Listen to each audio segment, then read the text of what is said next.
All right. Welcome back. Another episode, Pioneers, Builders, Jacksonville, Florida, PB&J for short. With me today, Sonya Morales-Marchisillo. Got it?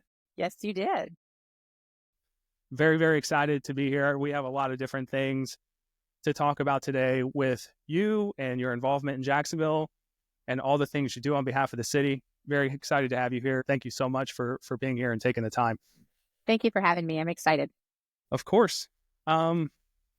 I want to start out. We got connected initially through Greg Grant, who is the director of small and emerging business for Jacksonville, Florida. He shared a little bit about you, the fact that you opened your own small business here in the city, and that for the past 5 years, you've been doing exceptionally well. Then you and I got to speak, and I learned a lot more about your story.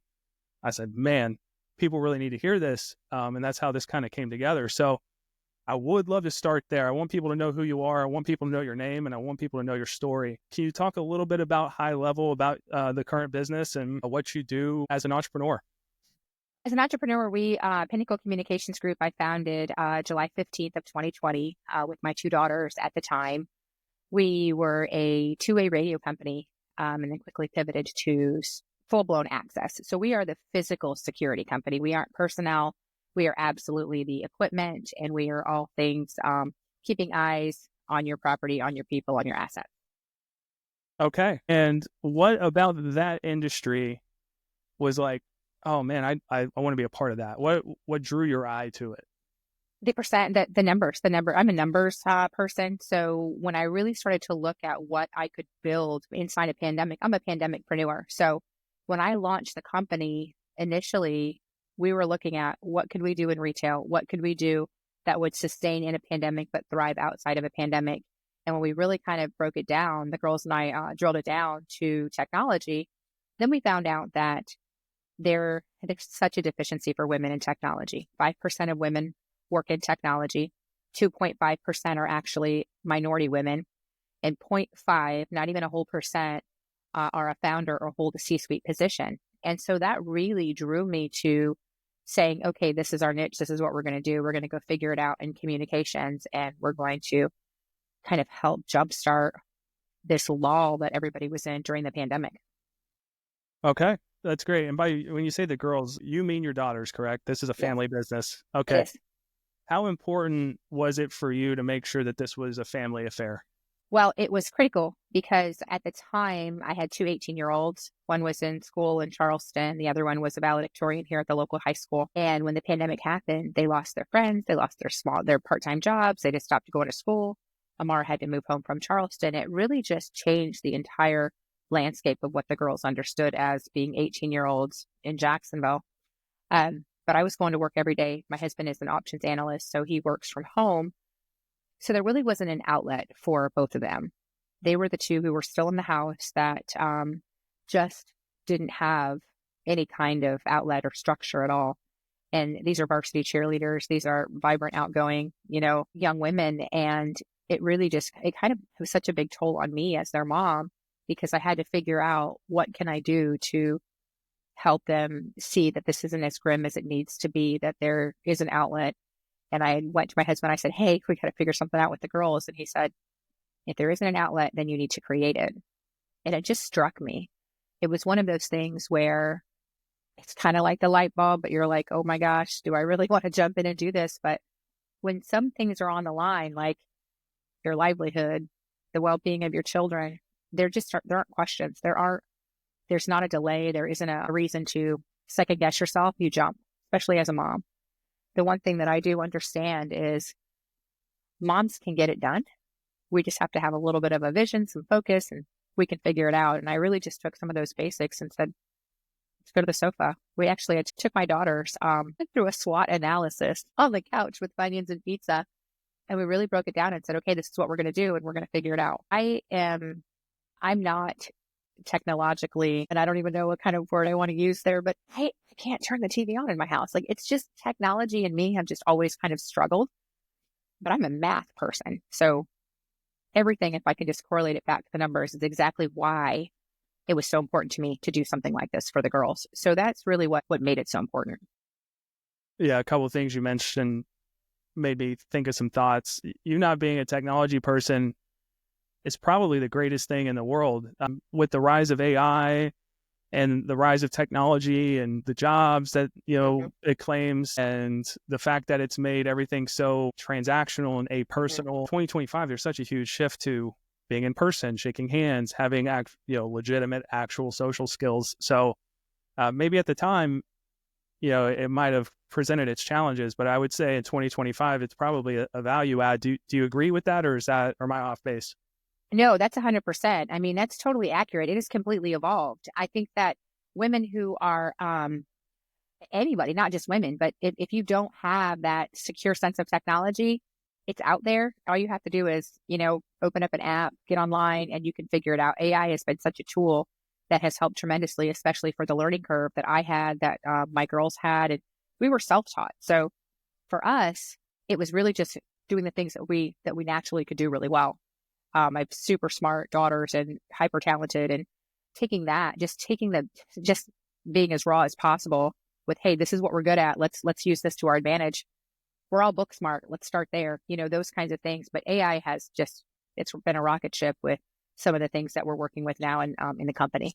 Yeah, no, that's fantastic. When we first spoke about the business, where you were to where you are has been tremendous growth. And I know it wasn't always like that. So maybe we can start at the beginning. You were focusing on radios? Yeah, we were focusing on two-way radios. When we launched, we were a two-way radio company solely. We wanted to work in communications. One of the biggest challenges that we found inside the pandemic, where we were watching our friends, other parents, really have such concern about cell towers going down, inability to communicate with their kids. The whole country shut down.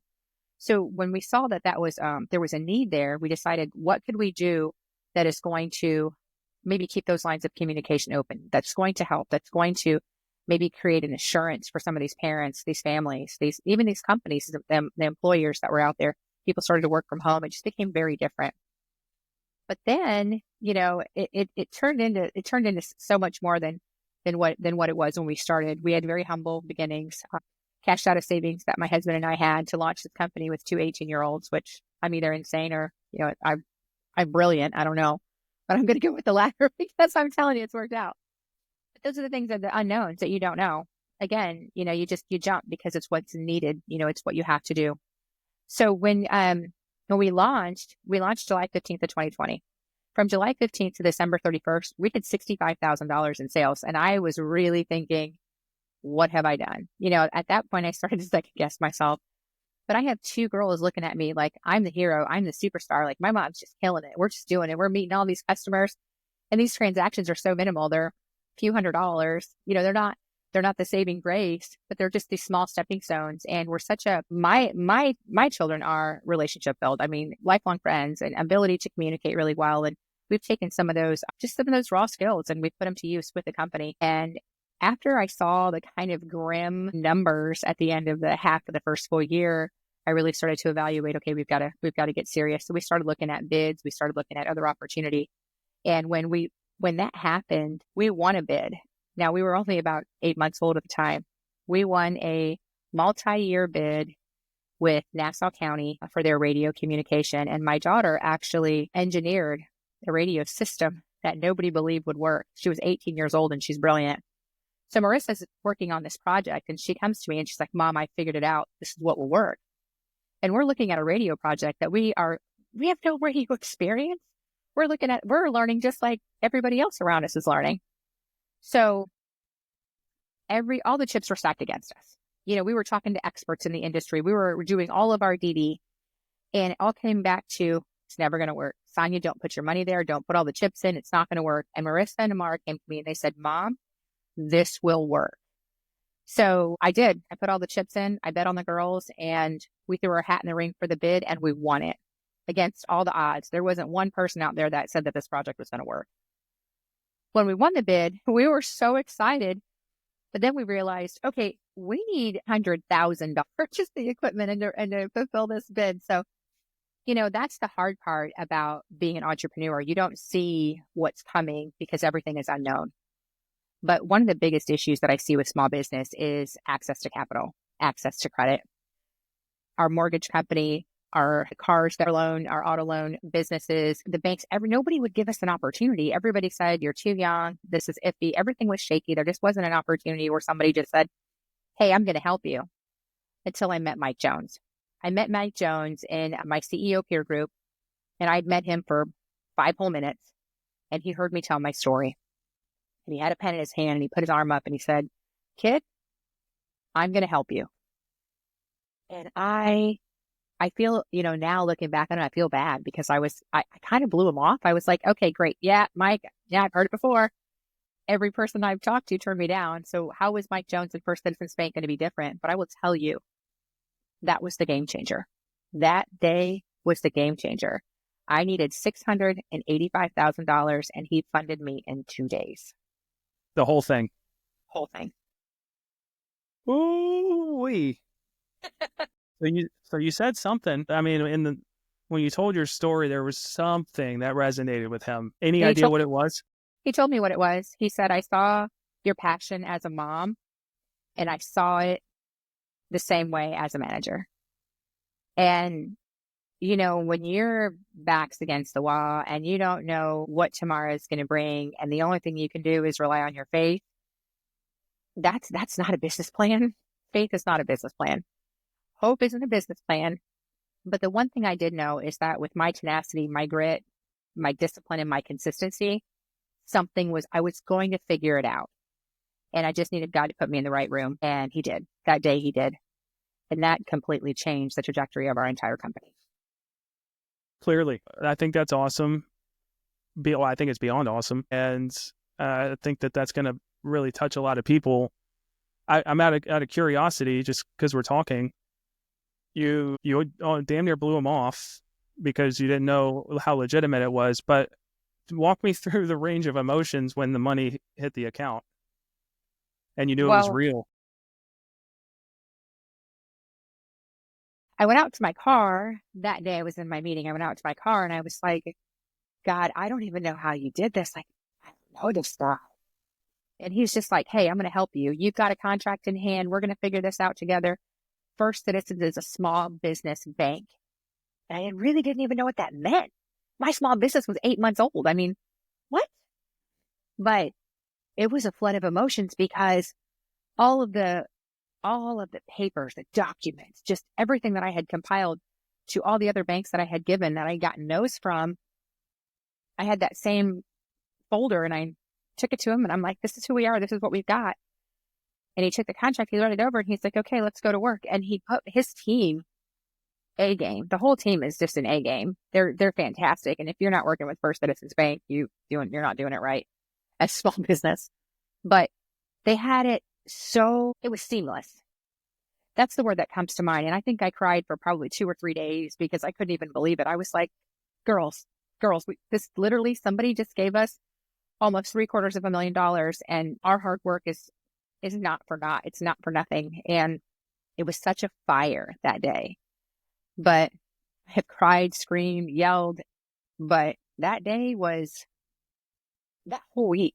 I mean, just to be able to fulfill a contract that everybody told us we couldn't do. Our direct competitor, I won't mention their name, but they're the number 1 radio company in the world. They actually tried to buy our contract from us because they said we didn't belong in the industry. This isn't for you guys. You don't belong here. Just give us the contract. We got it here. And it just wasn't as friendly as I was hoping it was going to be. But as I was researching the industry, we're in such a silo because the average tenure of two-way radio communication is a 60 to 80-year-old white male. Well, the girls and I don't look like that. We're not that demographic. And so breaking into that industry was such a feat by itself, but to actually be able to say, okay, now we have a foothold here. We hold a contract. We have a county entity that's depending on us. And our system works. I mean, they were just waiting for us to fail. The sidelines were full the day that we went to play because when we launched that equipment and we put it into the school buses and everything, we had everybody waiting on it to not turn on, to not work. And then we started to get the feedback. You had a sideline full of haters. We did. We did. Yep. And all my social medias, I don't block anybody because I want them to be front row while we capture all these wins. I love that. It's the truth. Yeah, I won't block you. I don't care who you are, what you do. Free bird on that. But I'll tell you, launching that and hearing the feedback, we had the best communication, the best quality. Our radios were actually better than Nassau County Sheriff's radios. We had no dead spots. Nassau County system had dead spots. Their sheriff's department had spots where they didn't have communication. Pinnacle Communications Group radios, good to go.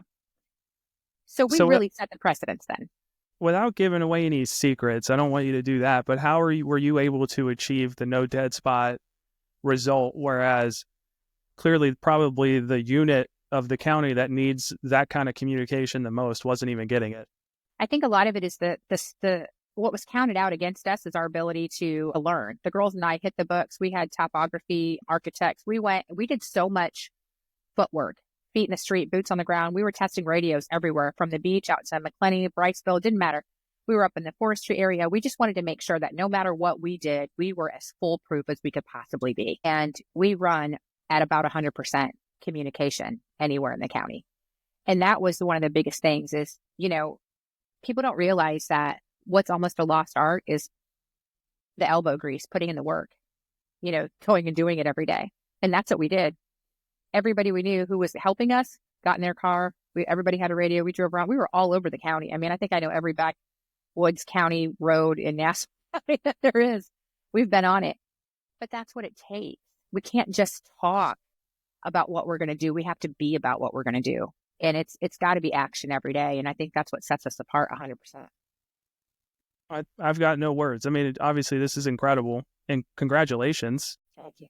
For everything you've done, but just to get off the ground and the way you did it, congratulations. That's incredible. So, question, you had the radios, you won the bid, you got the funding. So 2 timeline questions. Number 1, how long before you won the bid were you able to procure the funding? And then number 2, how long did it take you to implement the funding to build the radios that you needed to fulfill the contract? Great questions. First, when we won the bid and we were sourcing, I was probably about 3 weeks in, and I had 30 days to place the initial order for the county. 30 days to place the order. So I was coming to the end of my 3rd week, and at that time, now I'm always in go time, but it was crunch time because I needed to fulfill the order, place the order. We didn't have credit. The company that we needed to get the radios from and the radio equipment didn't give us credit because we weren't even a year old yet, so we weren't eligible for anything. So what was so great is, and this is why I just have to credit it to First Citizens Bank. They've done this a million times with equipment lending and equipment funding, that they just knew what to do. I didn't know what to do. I'm trying to keep up to speed. I was reading 2, 3 o'clock in the morning every day, every book I could get my hands on. I love to read. But it was crazy because they said, we're going to call the manufacturer direct. We're going to do all these things. They literally helped me in every step of the way that I didn't even actually have to see the dollars. Wire went straight to the equipment, paid it 100%. Wire went straight to PCG to reimburse on the stuff that we had paid and to keep the project moving 100%.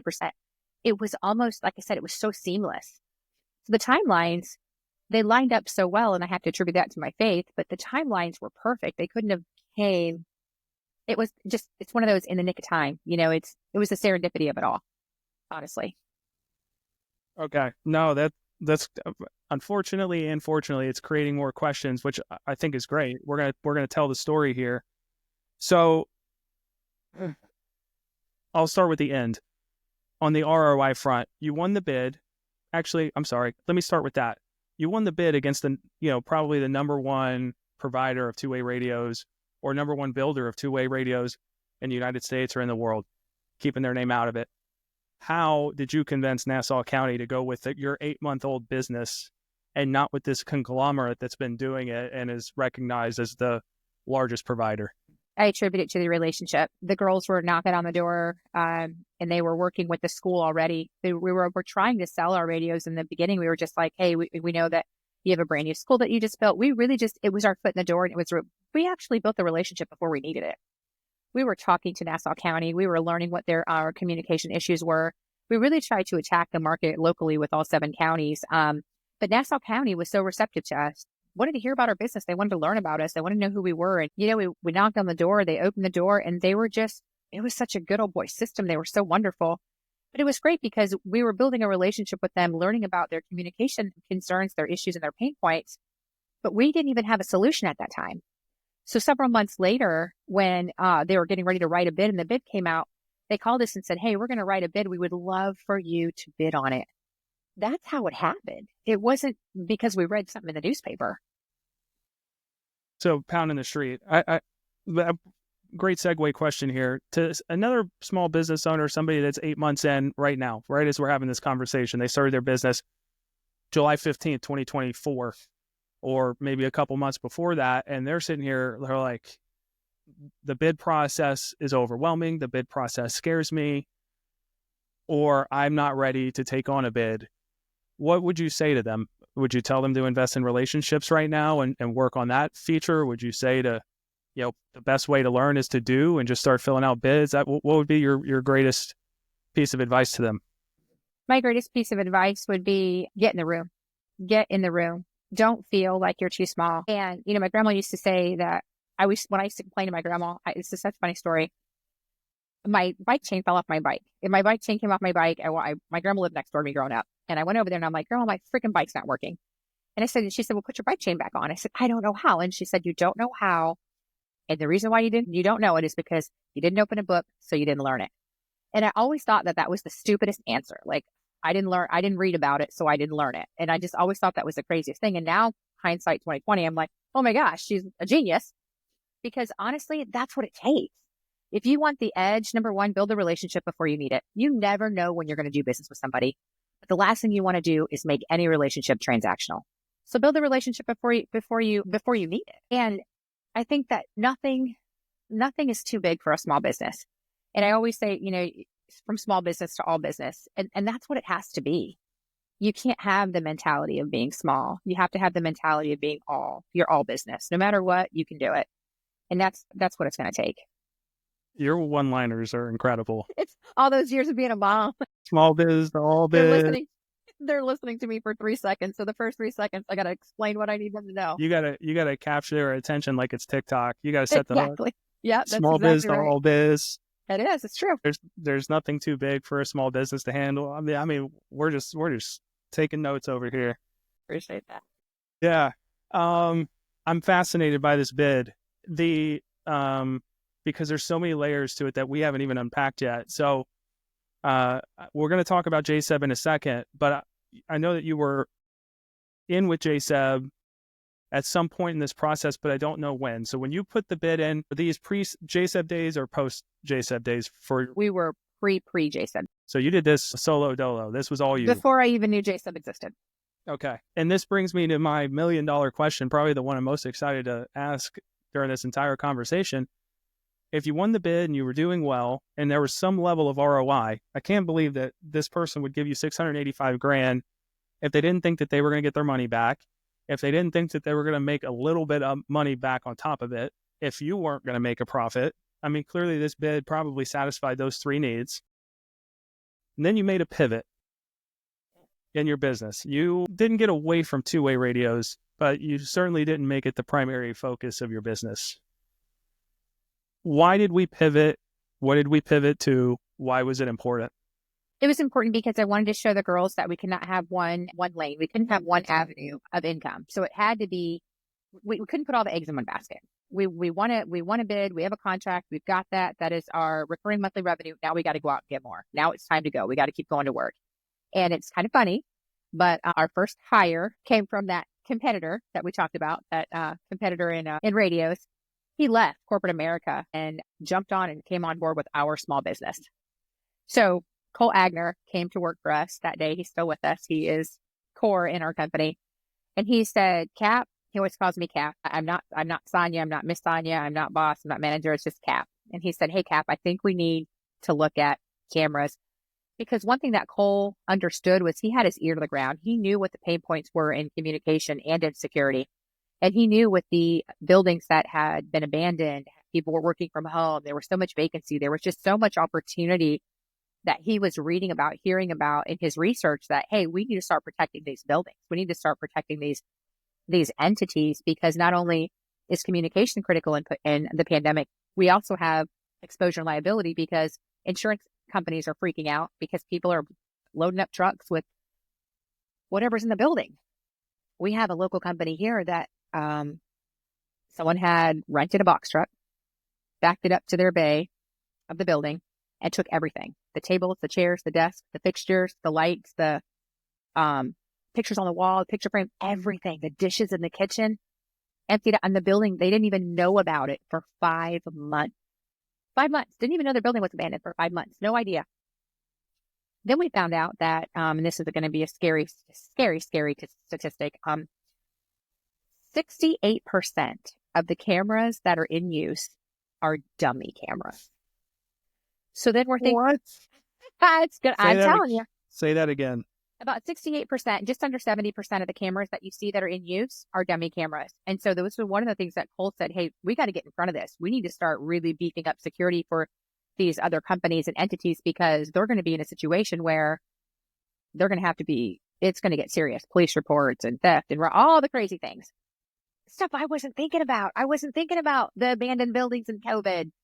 But that's why you don't hire people who think like you. That's why you don't bring people on who are like-minded. You want out of the box. You want people from every walk of life. And that has been such a game changer for our company when we jumped into cameras and security.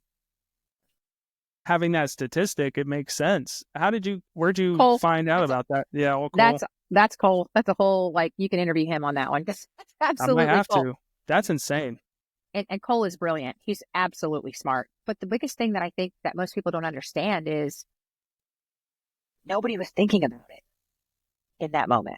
Nobody. No, they weren't, clearly. 60, I'm just my first thought, the first thing that enters my head when you say that is how many crimes are committed without video evidence where the camera that was in place could have caught them in the act, but it wasn't a live camera. Yeah. Think about bank cameras. People are so reactive. If we actually, as a society, got proactive and started making security and communication a priority and paid for that up front, we wouldn't have to ever be reactive. People don't realize that a lot of these big businesses, these entities, even banks, they have the crappiest camera. Have you ever seen can you identify this person? My God. It's the number one question we all ask when we're sitting in front of our TVs is how that in 2025, how the hell can they not get a camera that's 10 years old that would at least not be so grainy? They'll have a picture of somebody's face, full face, no mask, no hat, no nothing. It'll be like, here's their face. Can you identify this person? No, I cannot, because it's so brutal. It is. We call them negative 720p cameras. Negative 720. That's what they are. They're like the old static on the back, the big tube TVs from the early 90s. Like when you find the wrong station on the dial thing. Yep. And no, they're cameras. We're trying to put away criminals using those, and they're like, "Hey, can you make out this person?" No, officer, I cannot. Yeah. I cannot. Yeah. Cole was the game changer. Cole was the person who pivoted us and decided that, hey, we need to really we're not just going to be communications. We need to get into security. And that's when we pivoted. So we did that intentionally because I think it was also just resonating and hearing me when I'm like, this is not just, these are all our eggs in one basket. Like we have to diversify. The one thing I understood is we need seven avenues of income. We've got to figure it out. And I think that when you talk to your team and they hear you, and there's such a trust factor in our company, nobody brings me a stupid idea. The only stupid idea is the one you didn't share with me. The only dumb idea is the one I didn't hear about. And that's what I think is so critical, is empowering your people, because they're going to bring you those things that are going to be game changers in your business.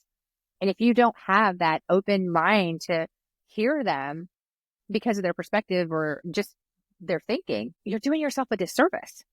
You're creating a stagnant, it's just going to be a stagnant organization because it's one person's thinking and one person's running the vision. And it's just not how we operate. Yeah. I don't want to speak for Cole. Yeah, I don't know him. I hope to know him one day, but something tells me that when you offer up an idea to a huge, large conglomerate organization, I don't know that it gets taken or explored as seriously as if you were to do it with a small business. Your voice is heard differently. And yes, that might have been one of the biggest reasons why he made the move, because he probably had a lot of great ideas stored up top and didn't have anywhere to put them. So kudos to him. Kudos to you for opening up a space for him to explore and to thrive and to come up with these ideas. And clearly you and your company have benefited tremendously because of it.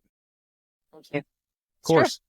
When we made the pivot, when did we move into like physical cameras and moving a little bit away from the two-way radios? When did that shift take place on the timeline?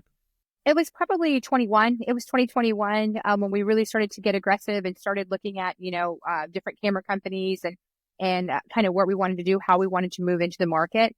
So it was very early on in our organization. So we really kind of split the company in two. We have the two-way radio side, we got the radio side, and we got the security side. So that was done pretty intentionally, and it was early 2021 when that happened. Very cool. And what has it done to your business since? That's probably the most important question here. I think that it's just that it's the foundation. It's it's one of the bricks in our foundation. It's absolutely who we are. And I think that, just really kind of thinking about it on a whole, you don't realize what you're actually growing. So as an entrepreneur, when you're in it, you're in it. And as the visionaries and as the founders, as those type of thinkers, we're looking straight, we got the blinders on, we've got to figure out, we got payroll to make at the end of the week. We've got things that take so much precedence of what we're doing. But when you have other thinkers and you have other people that are all, we're all moving and aligning and heading in the same direction, I think that's when it becomes more than what you ever thought it could be, and for me, and the reason why I think I'm so vocal now, speaking out for women, minority women, small business in general, is because I'm the me that I needed when I was in it. And I want to be that person for those people because they are out there. There is a million more me's, but I think that the experience is worth its weight in gold. And I think that that's what's missed. People don't realize that you're not going through it alone. You may think that you're by yourself, but you're not. Yeah. I'm the me I needed when I was going through it. Man, what a statement. I hope a ton of people hear that, just because I think we hear countless stories of people who give up just a little too soon. Man, they're so close to doing something special. They just need the one person to open the door. They need the one person to create the handshake. They need somebody who's done it before that can help them get past the little obstacle that's in their way right now. And it just takes a little bit of tenaciousness, just takes a little bit of not quitting, not giving up, and maybe just a little bit of reaching out, maybe just a little bit of, tapping into some resources that you may or may not know existed, just by getting on LinkedIn and asking people if they know somebody that can help with a particular thing. Sure. And they could find the me that they needed when they were going through it. And they can come out on the other side as somebody who's giving away all kinds of great advice and great value and making the business process easier for those, that are coming up behind them. So phenomenal across the board. Congratulations on everything. You touched on it a little bit, and it's a great way for us to navigate into it. You are a vocal advocate for small businesses, people of color, women, minority. You want better representation in entrepreneurship from those communities. And I think you've done it in a couple of ways. The first one is you now sit on the chamber council. You're the VP of the Arlington Council here in Jacksonville. For those who did not know that there are sub-councils of the main chamber or sub-chambers around the city that funnel into the main chamber, can you please explain who the Arlington Council is and what your role is and what you guys are doing specifically to uplift that particular section of the community in Jacksonville? Arlington Council is the best council. I'm just going to put that out there. We are the best council. Okay. We host a breakfast the last Wednesday of every month. And what's so wonderful is we are so inviting. You get such a natural welcome and response when you go through the doors and you come to our council. We are, the chamber is broken up into, I believe, 12 different, maybe it's 11 different councils around the city. And that's intentionally done because if you try to put, thousands of business owners in a room once a month, we're not going to get anywhere. But I think when you break it down, you make it smaller and you take these silos in the city and you say, hey, there's an open door in every part of the city for you to bring your small business, bring your problems, bring your pain points, bring your business and come do business with your friends and your neighbors. I think that's who we are. we are so supportive of our community. We are so supportive of small business, the people who are trying to do something in the city. And what's great about it is nonprofits and for-profit businesses. We just want to know you. We just want to help you. We want to promote your business. We want to promote you. But I think that wherever you are in the city, find your local council, because you are going to funnel up to the JAX chamber. You are going to have such a network. I mean, it's a spider web. The spider web of network opportunities inside the JAX council, the JAX chamber, through the different councils, it's tremendous. It's a game changer for your business. I didn't know how to promote and market my business. I didn't know what to do. And I ran into a friend of mine who said, why don't you join the chamber? I didn't even know what the chamber was. Kind of like, okay, yeah, it's not for my business. I worked in the car business. So we were always one of the big pillar, chamber sponsors. So we did all the grandioso stuff. And, but I never really thought of it as something that could help a small business, somebody who could help my small business. So, Alfreda Boney said to me, join the chamber. I was like, no, that's really not for me. My business is pretty small. She's like, that's why it's for you. And I started talking to another friend of mine, Della Sellers, and she said, I want to invite you to the Arlington Council. Your business is right here, Arlington and Southside. Come have breakfast with me. That did it. That was another pivotal moment, because when I walked in there, I met people that I now do business with right in Arlington. I mean, we have captured hundreds of thousands of dollars in business. We've reciprocated with opportunity to help with grants. We help with sponsoring the schools in our area. Our company does. It has just grown us from walking through the door, getting in the room, and having breakfast with my friends. So awesome. I'm out here thinking, if I'm a small business owner and I want to attend these breakfasts, what do I need to do? You need to reach out to me. Come have breakfast with me. Be my guest. So they have to be a guest to show up. No. Okay. Nope. You just need to get in the door. Miss Kathy's amazing. Just tell her Sonya said I could come in. But honestly, it's so welcoming. We want you there. We can't enrich you as a person, and we can't help your small business if we don't know that you exist. And the one thing I think that's overlooked, Jacksonville is talent rich. This whole city is talent rich, but we don't know each other. So we just need to get in the room. Just get in the room, and you're going to find your next best friend. You're going to find your next business opportunity. You're going to find your next opportunity to sponsor and support. It's in that room. We just got to get in it. So it's all welcoming. Everybody, you're welcome in everything is online. Go to jaxchamber.com and you can look at this. Calendars are up there. You can't miss anything unless you intentionally aren't trying. There is a meeting for you probably once a day. Okay. What if I live in Mandarin or the West Side and I hear the words, the Arlington Council is the best council, and I want to go to that one? We're going to say that. Is that it?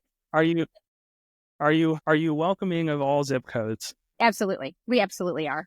Matter of fact, one of our board members lives in, I want to say, Fernandina Beach. Okay. Amelia Island. Yeah, we're agnostic to anybody in the city. I mean, I want you to come if you're in St. Johns County, if you're Clay County, Baker County.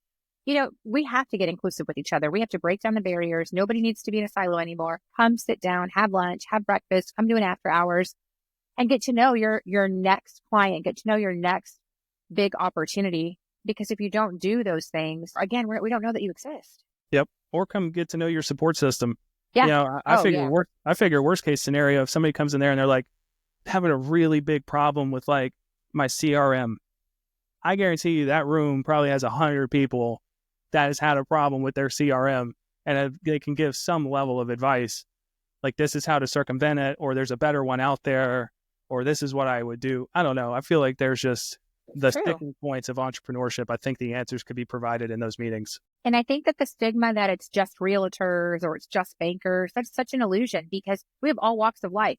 Plumbers, carpenters, we have realtors, we have insurance, we have banks, we have everybody. I mean, if you have a small business, I don't care if you are a mobile nail salon or you are a pet walking service, come get in one of these meetings, because it's going to change. It's going to be a game changer for your business. Absolutely. I agree. What is your role as VP? My role as VP is I am to help with community, all of our community engagement. I'm helping with all of the committees. My job is to really help Trish. Trish Kaputska is our president. She's fantastic. And when you come in and have breakfast, she's going to be the person at the door to greet you. So my job is to really kind of back up all of the committees. How can I help? Where can I continue to help lift up the committees and showcase them? Because Arlington Council we're a team. We are a team. And I think that what I do is I just want people to know who we are. So I'm the cheerleader.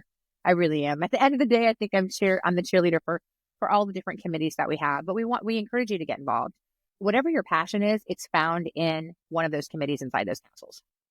Yep. So you cheerlead for them and you cheerlead for JSEB. I do. I do.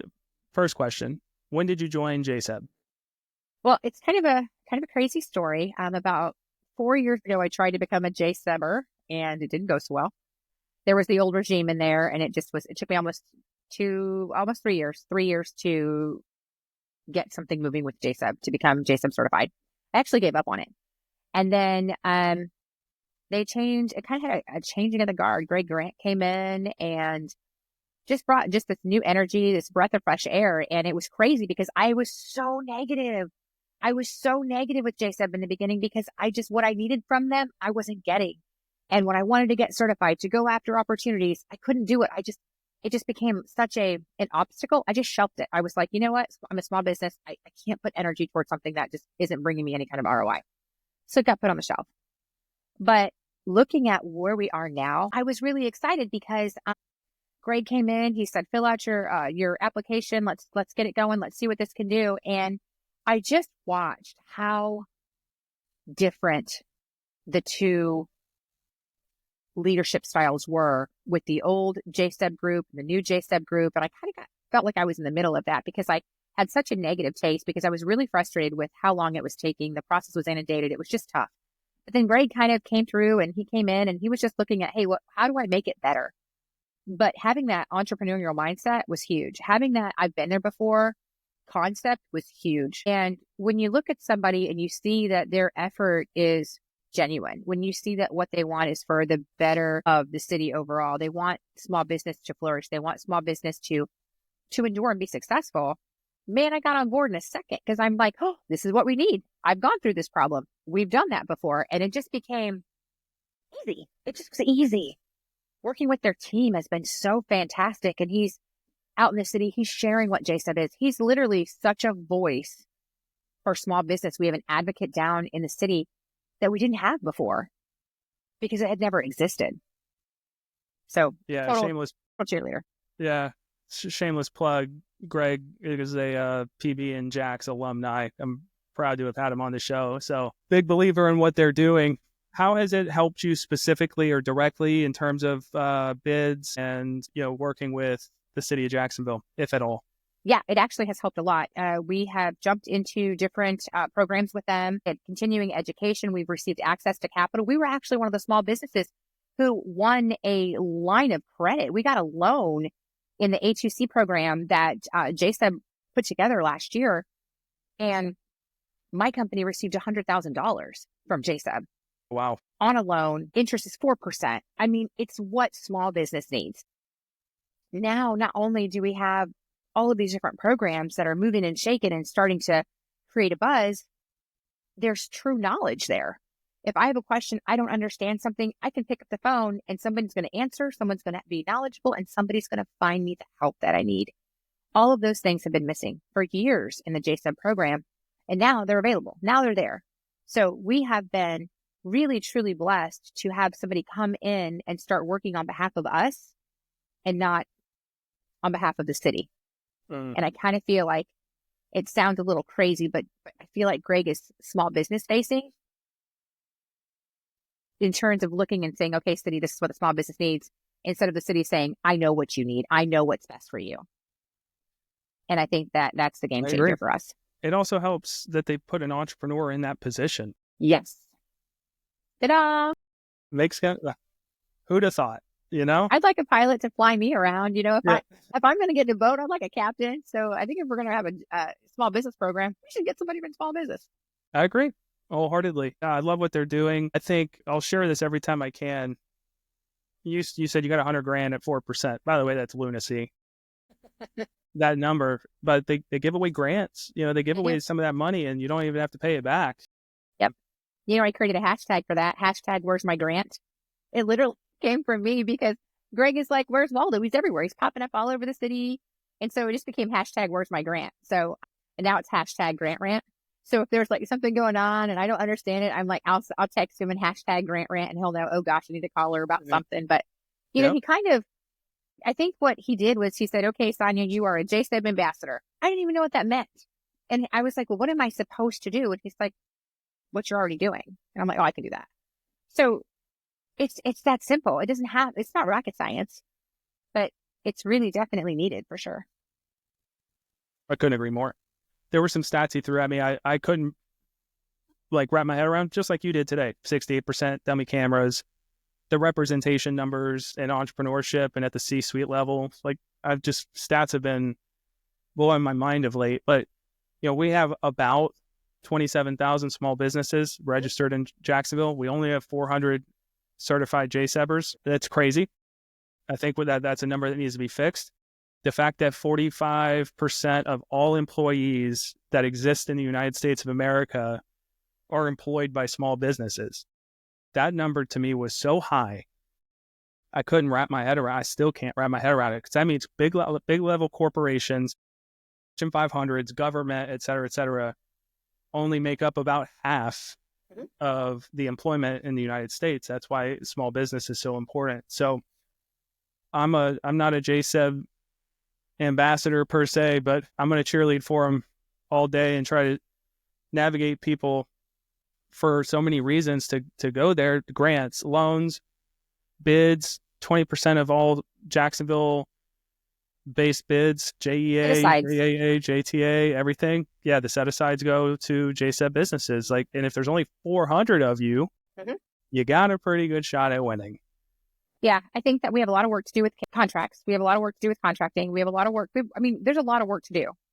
But I think that these small wins have to be shared. We have to really celebrate the small wins. I think that we do. And that we can move the number. We need to move the needle from 400 to, 4,000. And we need to keep going. 70% of the ecosystem in Jacksonville is small business. So if that is to say that someone needs to hear us, we are the skyline. It's not the big buildings anymore. We're the small businesses, the skyline of Jacksonville. And like I said, we're so talent rich. Like we really need to tap into our own natural resources, which are our people. Are you familiar with Think Bold? Do you ever heard of that? Yes, I have. I spoke at it last year. That's awesome. I think Tony's a good guy. If you're a small business, find your way to that conference. There are going to be millions of dollars in capital that are just roaming the halls that once again, and you have the perfect story that you can latch it to this. You don't know who you're going to meet in the elevator. You don't know who you're going to meet in the room. You don't know what hand you're going to shake. You don't know who you're going to tell your story to that it'll resonate. But I guarantee you, not only is there a ton of money and capital there from investors, but I would venture to say that they're probably looking to spend it. Absolutely.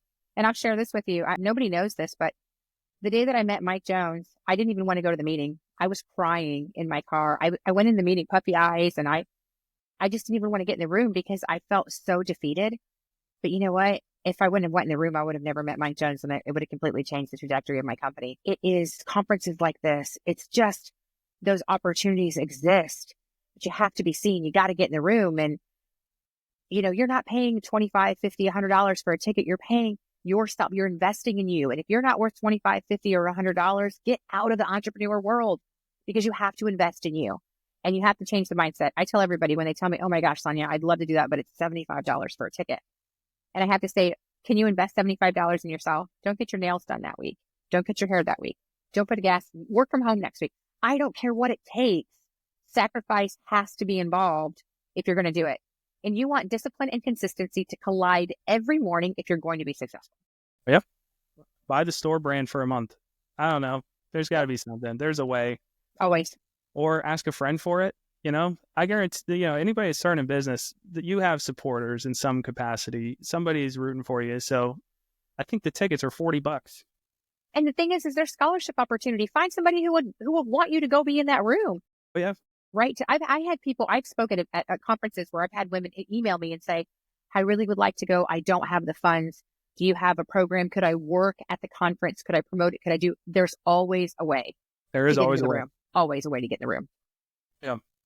Um, like everything, I want to wrap. We don't have to wrap yet. I mean, I could talk forever. This has been fantastic, but you cheerlead for a reason. That means we're doing something right. So let's unpack it as it relates to entrepreneurship and small business.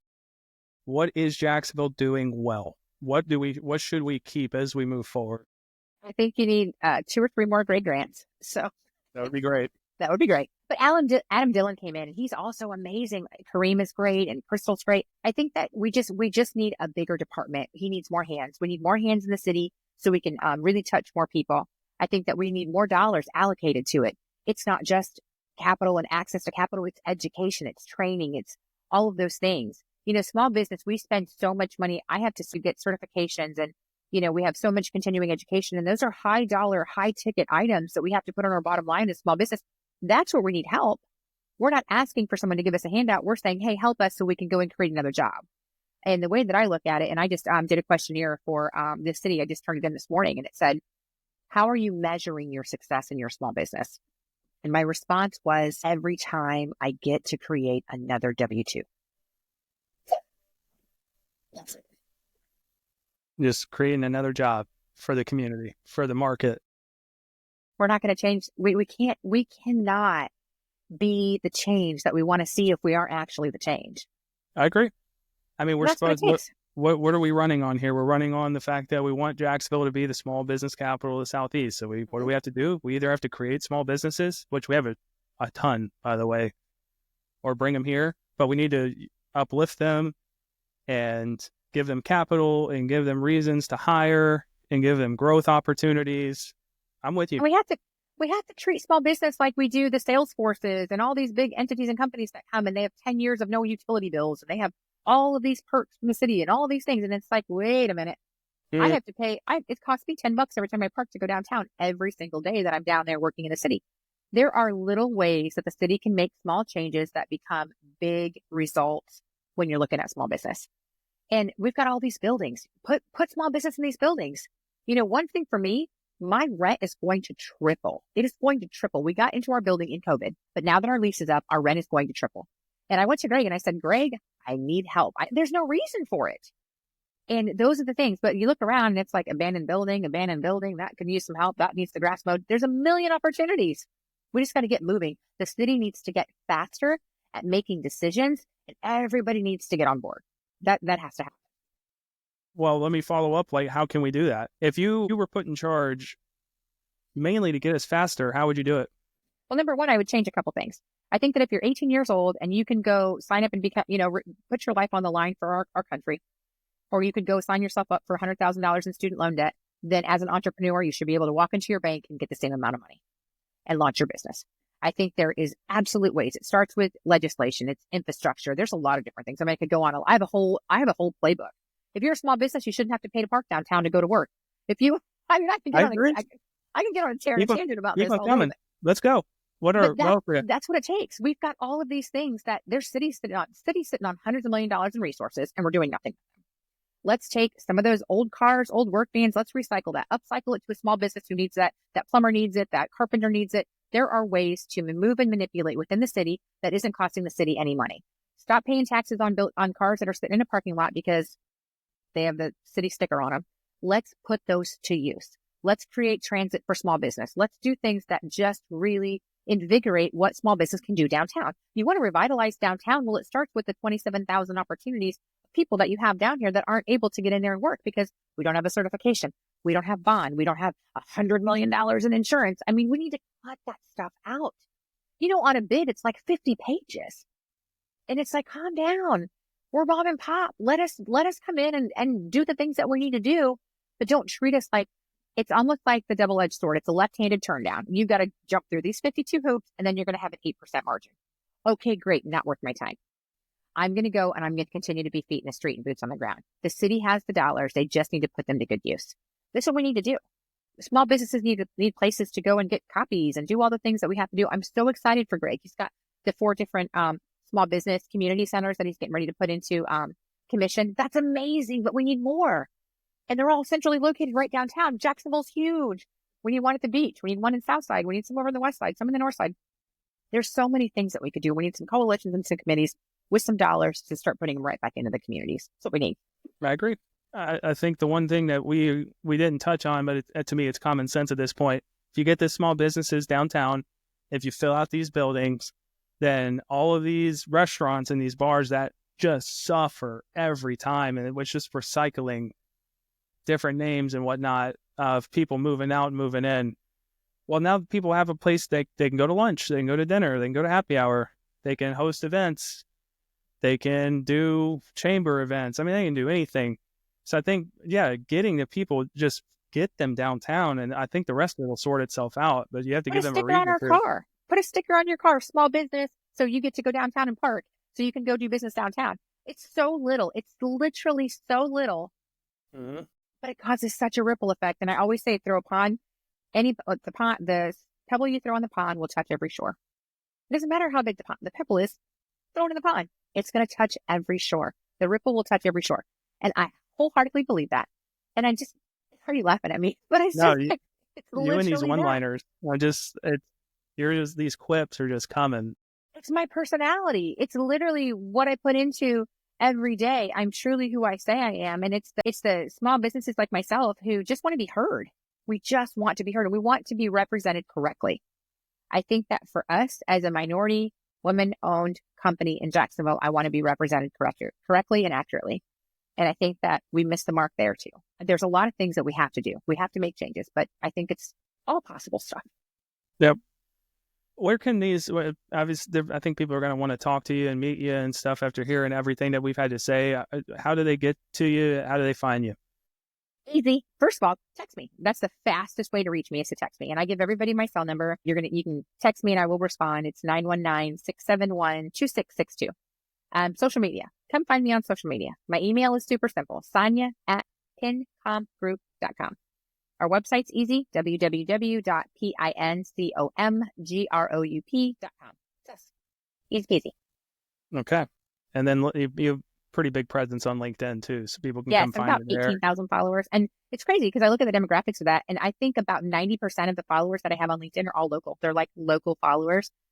All of my my following is organic, so I don't have any kind of like crazy person that's doing it for me in the background. It's me. But I think the positivity it resonates. People you're going to be two things when you get up in the morning: positive or negative. And I think that those set the precedence for your day. I agree. It's interesting, the point you made out about it being local. I made a post this morning on LinkedIn that in the first 10 episodes of PB JAX on LinkedIn, we did 104,000 impressions. I still can't wrap my head around it. I'm surprised that it was that much, but most of the demographics were local, Jacksonville. So based on your following, based on the people that were, being a part of the launch of this and putting their eyeballs on it, it is so clear to me that there is an energy, like this underground movement of people who just want to burst through. And I think we've been talking about it for so long. I'm starting to see the cracks where people are starting to reach through the floor, and it's starting to come to light, and the excitement and the energy and stuff. It's really starting to build, starting to get palpable. I think the next couple of years are going to be very, very fun in Jacksonville. Yeah, it's going to get live. We got a stadium coming. We got a lot of stuff. We do. Soccer fields. We're just doing it. Yeah, the UF thing that they're building too, man. That's going to bring so much to this town. And no, I'm excited. I'm ready. Mayor Deegan, props to you. You've done great. There's energy. That's all we needed. We needed some energy. Did we miss anything? Is there anything else that's important that people need to know right now? Obviously, we'd love to have you back at some point. We can talk about how things have transpired, but if there's any message now we'd like to talk and get out, I'd love to do it. I just think that, a couple of takeaways are: get in the room. Absolutely get in the room. Pay for those tickets, invest in yourself. And if I can help, I will. That's literally if I could be anything to anybody, if I could help, I will. And I just want people to know genuinely that's what it is for me. I'm going to be the me that I needed when I didn't have me. And that forever will be what it is for me. My legacy will be my voice. And I want it to be the example. So I am. I think that is a perfect way to end. I hope people take you up on your offer. Thank you so much for being here. Thanks for sharing everything. Thanks for being a beacon in this community. The whole reason this podcast exists is to put some shine on people doing great things so that we as a community can see what great stuff is happening all around us. So thank you so much. I appreciate you. Thank you. You're welcome. Bye, guys.